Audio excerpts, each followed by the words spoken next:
Hello, my name is Sky Symonds, and this is my senior honors thesis from Dionysus to Drag Race, a genderqueer expression in theater. This is a quick overview of the main topics that I plan to cover in this presentation, starting with the question, what is drag and how does it relate to theater? When you think of drag, you might be thinking of images like these. Drag queens are typically male people who use costume, wigs, makeup, and other accessories to typically present as hyperfeminine. Currently, most people are exposed to drag through competition shows like RuPaul's Drag Race or Dragula, live entertainment like the drag shows that occur at Legends in Raleigh, or through TV shows and movies such as Tu Wong Fu or Pose. However, drag is a much wider form of art than just female impersonation. There are drag kings, who are typically women dressing up to present hypermasculinity. There are drag queens or kings such as Victoria Scone, pictured top row center, who dress up as an exaggerated form of their own gender rather than a different or opposite gender. Some people do drag with a focus on androgyny. And in the bottom corners, there are pictures of me in a couple of plays I did in high school in which I was technically cross-dressing or performing a very pedestrian form of drag as I was playing male characters. For the sake of clarity and intention, here are some brief terms and definitions for this presentation, as well as some information on how I intend to use these words, especially the ones that have a bit of extra weight about them. So drag is an art form in which a person costumes themselves in a heightened form of gender expression, often accompanying a larger-than-life persona, and this term has been in use for many, many years. Cross-dressing is the practice of wearing clothes and accessories that society deems do not correspond with your assigned sex. Examples of this would be women wearing pants in Elizabethan England or men wearing dresses today. This term may be considered controversial by some. The term cross-dresser has in the past been used as a derogatory term for transgender individuals, but in certain drag circles and queer places, it is beginning to be reclaimed. For the purposes of this presentation, I'm going to use the term cross-dressing only to refer to the definition above, the actual act of wearing clothes that do not fit your assigned gender roles. Genderqueer and gender nonconforming is any presentation or experience that happens outside of the gender that one is expected to perform based on societal conjecture and gender roles. The gender binary is the concept that human gender falls under two distinct categories, which are male and female, with no crossover between them. And cis-heteronormative is the idea that a cisgender or heterosexual experience is the default and that queer experiences are not normal. With that said, here's a brief history of the presence of drag in theater, starting in ancient Greece and Rome. Ancient Greek tragedies are one of the first recorded examples of theater. In these plays, which were often performed at religious festivals, women were not allowed to perform. It was considered dangerous and uncouth. Therefore, men would play all of the female roles. One of the defining features of ancient Greek and later ancient Roman theater is that the actors wore masks, such as the one pictured left and on the bottom, so that audiences could tell the characters apart from a far distance. These masks, as well as other costume pieces, helped the male actors in their attempt to portray women. And this was not played off simply as some comedic gender-bending scenario. Just because there weren't women on the stage does not mean that playwrights of the time shied away from featuring strong, complex women in their stories. Pictured right is an illustration of a scene from Medea, a play in which a woman is driven mad with jealousy and as a result kills her children. This woman, who was a mother, a betrayed wife, giving up two of the things that mean most to her in the world, would have been played for centuries by a man in drag. When the Romans began to draw theatrical inspiration from the Greeks, they continued to borrow women from the stage and also had men fill in the gaps. Moving across the world a bit, we come to the development of kabuki and no theater in Japan, as well as the early Chinese opera. In all of these genres, drag was a completely normalized component of performance. In China, the term dan describes male to female cross-dressing, and it was a popular practice in the Peking opera, which is pictured on the bottom right. When the Peking opera first started, all of the roles were played by men, again due to social morality issues, meaning that drag was not only welcomed, but required. Dawn was split into several subtypes, meaning that men weren't just playing women, they were portraying a specific class of woman that they had been trained to act as. The term sheng means female to male cross-dressing, and it is popular in the Yuezhu operas. Yuezhu operas also initially only featured men, but once restrictions on female performers were loosened, it transitioned to being an all-female genre of performance, which meant that once again, drag was required in order to perform a Yuezhu opera. In Japan, kabuki originally started with women being allowed to play both female and male roles. However, it quickly became hypersexualized to the point where the government banned female performers. I hope you're sensing a theme. Instead of letting the art form die out, young men took on the female roles, donning heavy makeup and ornate clothing, as shown to the left, in order to portray female roles. Nowadays, women are able to participate in kabuki theater, but it is still very much a male-dominated field, which means that there are kabuki shows going on today that feature men in drag. The bottom middle picture is a collection of masks used in no theater. Similar to Greek theater, some performers in no plays wore masks. These were designed not just to be a visual spectacle, but also to indicate the gender, age, class, and could even indicate if an actor was playing a spirit or a person. Therefore, casting someone who looked like a character didn't matter because they would be wearing a mask.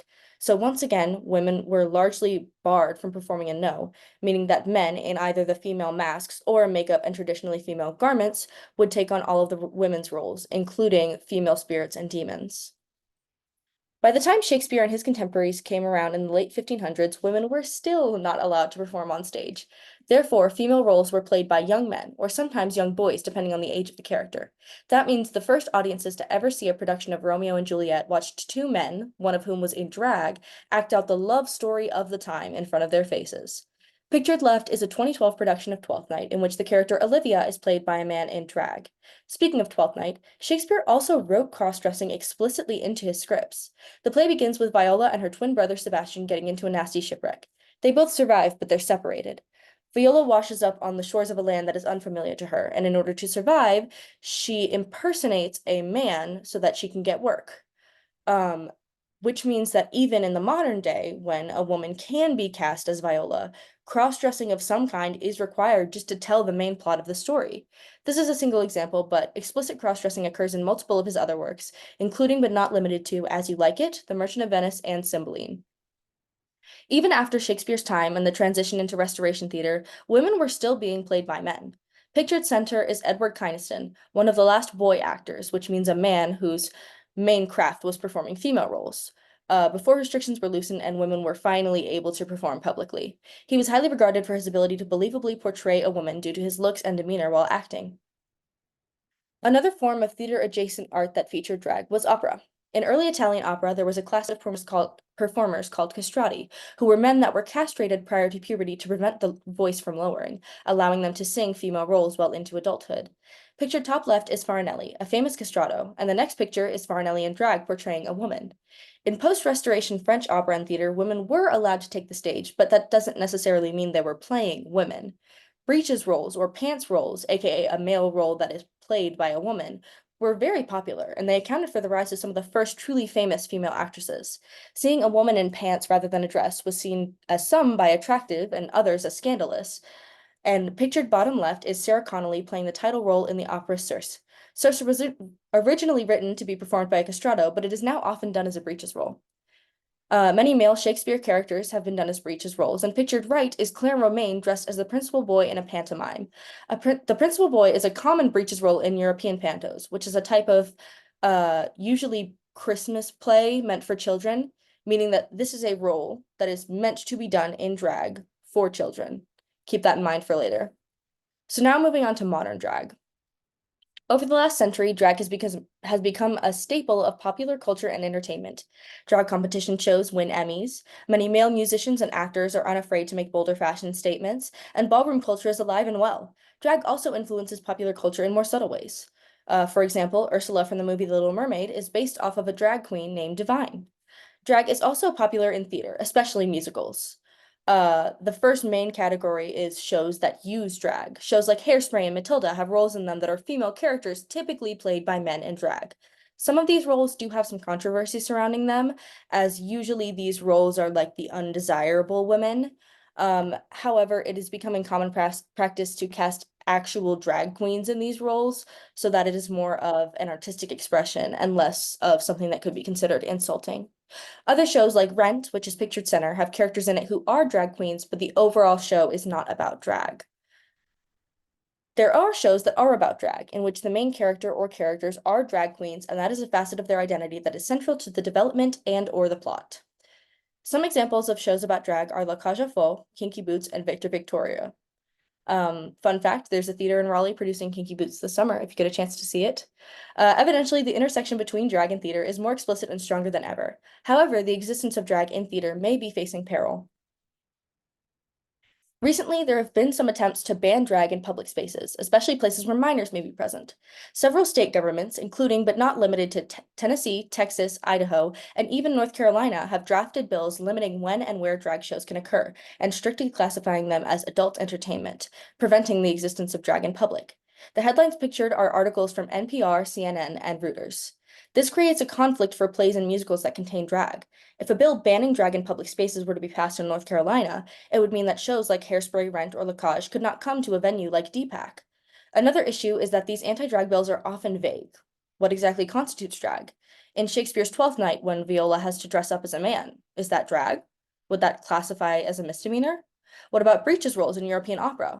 Or men wearing makeup and garments that we would classify as dresses in kabuki or Chinese opera? Constricting or banning drag creates a large gray area that could endanger theater as we know it. To conclude, drag is not only an integral piece of theater history, but it continues to be a tool for both self-expression and artistic creation. Social and political condemnation of drag will place severe limits on theater and other performing arts, and it must be countered in order for these arts to continue to evolve authentically and to flourish. Thank you for listening.